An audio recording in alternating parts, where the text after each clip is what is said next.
is a war. It's happening now. It will decide the fate of humanity. The time to choose sides has come. We are the resistance. We are the InfoWar.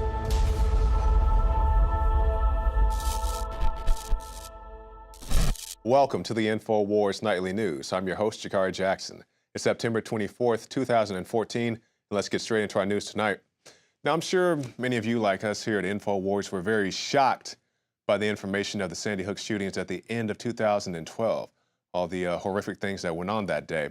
And I'm still very much waiting to see this footage of Adam Lanza entering the school with the rifle and shotgun and so forth, if they ever got the story straight, whether he had this gun or that gun, whether he left the building or not.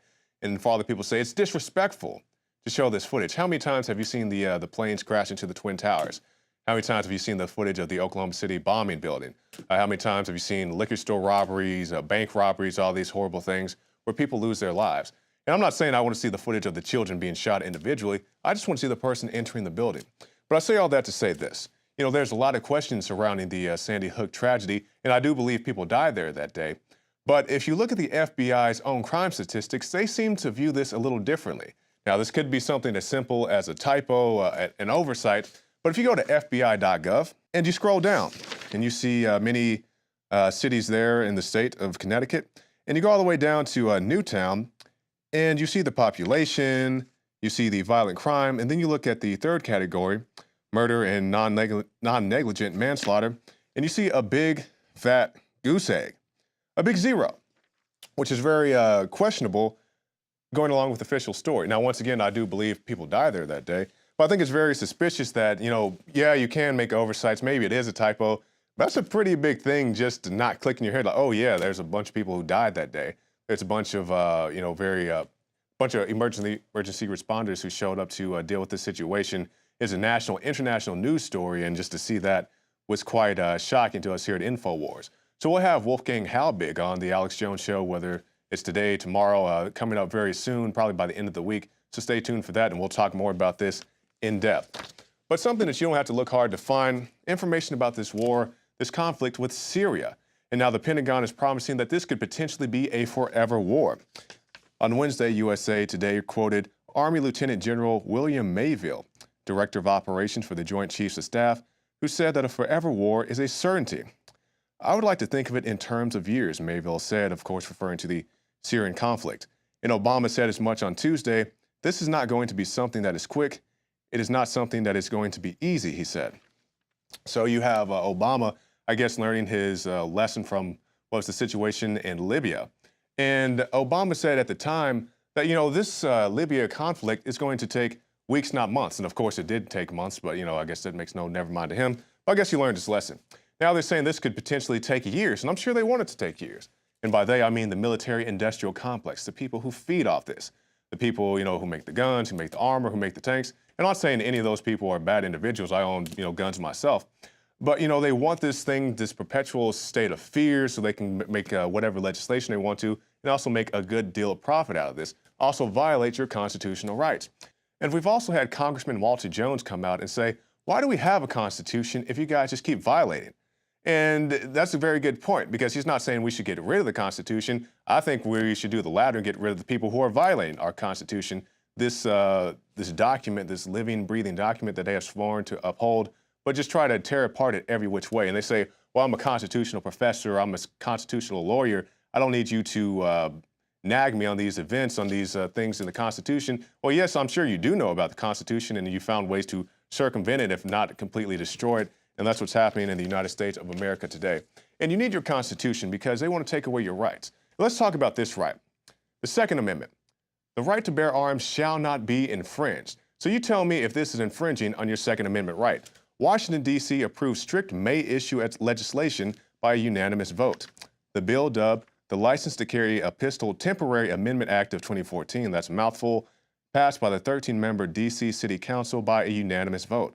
It includes background and fingerprint tests, a firearm safety course followed by an exam, as well as a vision certification. Added to the process would be an interview and a mandated 16-hour training course administered by a firearms instructor certified by the Metro Police Chief. And this is the situation. When I got my concealed carry license back in Oklahoma, it was maybe a 6-hour course, and now they're saying they want you to go through 16 hours, 2 full days of training of certification to get your firearms. And people say, well, what's wrong with that? Well, when I got mine, you went in, you watched the video, you read, a few pages of a booklet, you took a test, then you go to the range to qualify. It's a pretty simple, largely painless proceeding. But now they're saying they want you to spend 2 full days to go get your concealed carry or just your gun in general, and they also said they want to have an interview with you. And we've seen this with the Obamacare doctors. You go in, you say, I'm feeling this way, I'm feeling that way. And they say, oh yeah, tell me more. So you could easily be disqualified if whoever doesn't like your answers.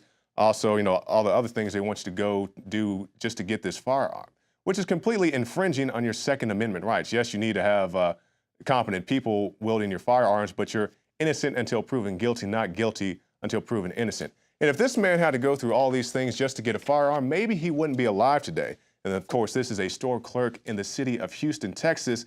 He was at his shop, and somebody came in to rob the place, and the clerk acted quickly, shooting and killing a man who was armed with a shotgun. The clerk went on to say that he didn't like killing the intruder, but doesn't regret protecting his family. And these are the type of people we need armed in our society. A guy says, hey, I didn't want to shoot the guy, I definitely didn't want to kill the guy, but the guy comes into my store, he's waving a shotgun around, points it at me, points it at my family. I'm not going to let my family get shot because this guy wants to be a criminal. And, I definitely respect the man's position. He didn't like killing the guy, but that's what he had to do to protect himself and his family, and I definitely support his right to defend himself. Now, let's switch gears a little bit. Because we're talking about defending our Second Amendment rights. What about your rights on the internet, your free speech rights, your rights to do what you want to do on the internet? You don't want to have CISPA and PIPA and all these other things. But what if somebody tries to blackmail you? Not even blackmail you, but just lie about you. It happens all the time here at INFOWARS. People make these fraudulent YouTube sites, these whatever sites.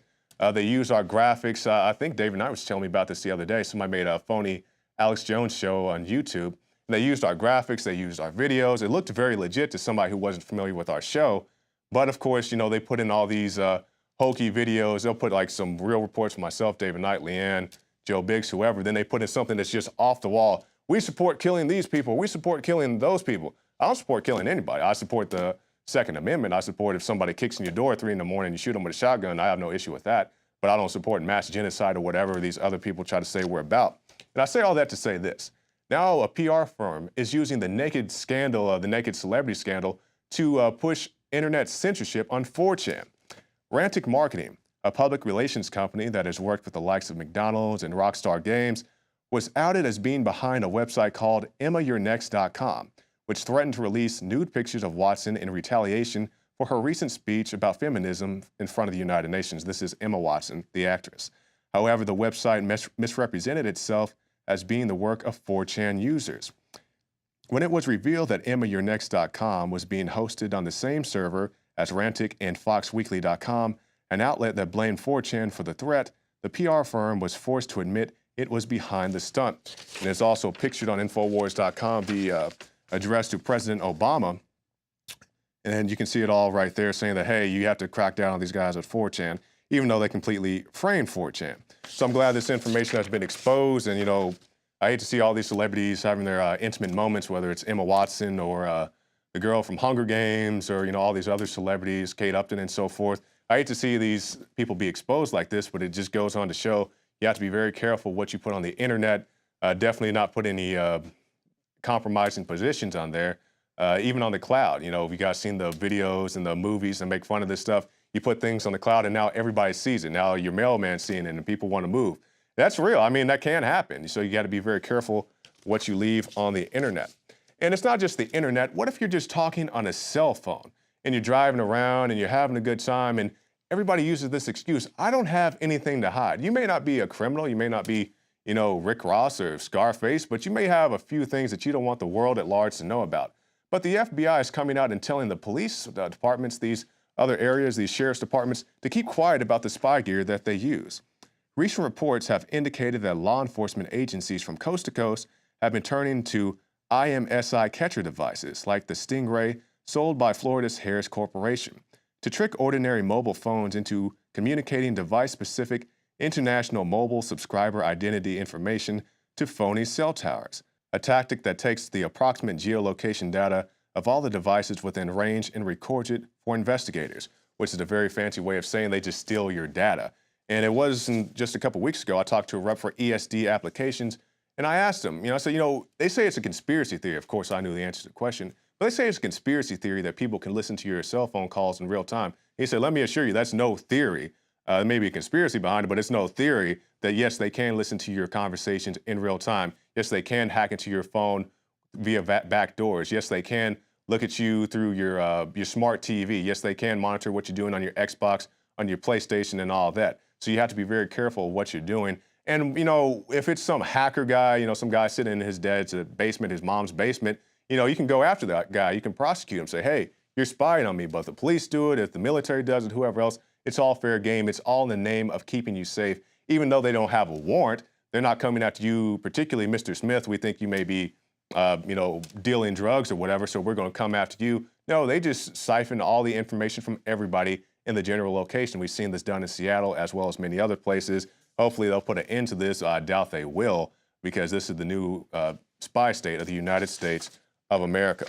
And people said, we don't like this spy state. We don't like this submission to authority. And that caused some students in Colorado just to walk out of school. We don't want to submit to everything the government tells us to do.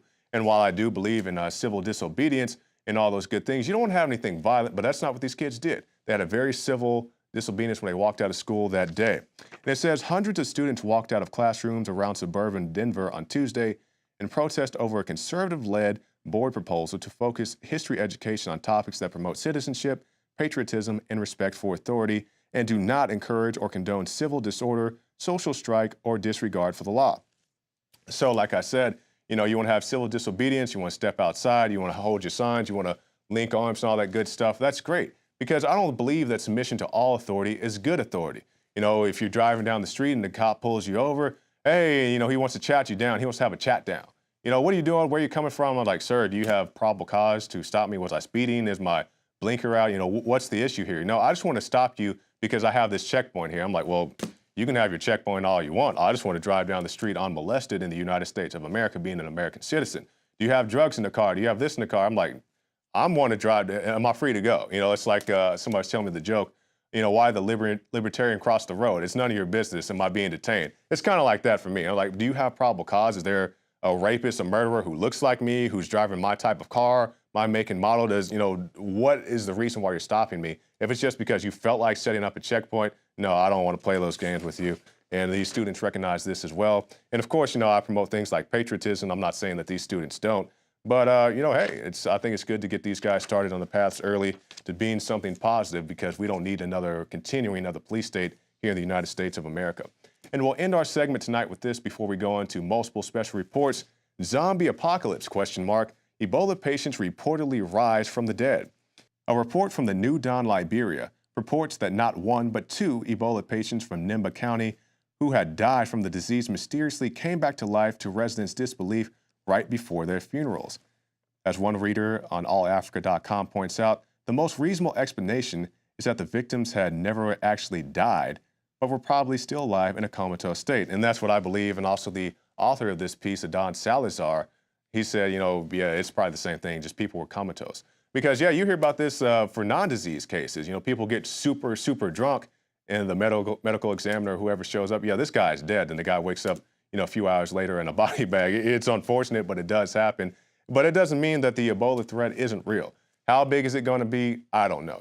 Is it going to be a couple 100,000? It could be millions. Only time will tell. Hopefully they'll be able to contain this serious disease, and we won't have a big zombie apocalypse. Because that's what they train for. They've done this in San Diego as well as many other cities. They do the zombie drill. Okay, so yeah, you see the zombie threat coming, and they have the Marines or the cops or whoever out there and mow down all these zombies like you see in World War Z or some other zombie movie, Walking Dead, whoever else, because they're already dead, so people don't have any hesitation in killing them. And as far as I'm concerned, they're desensitizing these guys.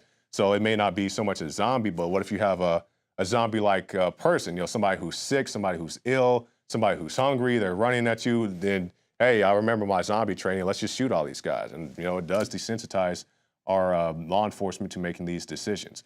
So that's it for this segment of the InfoWars Nightly News, but stay tuned. We have many more special reports. We'll have a special report from Joe Biggs documenting new shenanigans at the NSA, and also John Bound will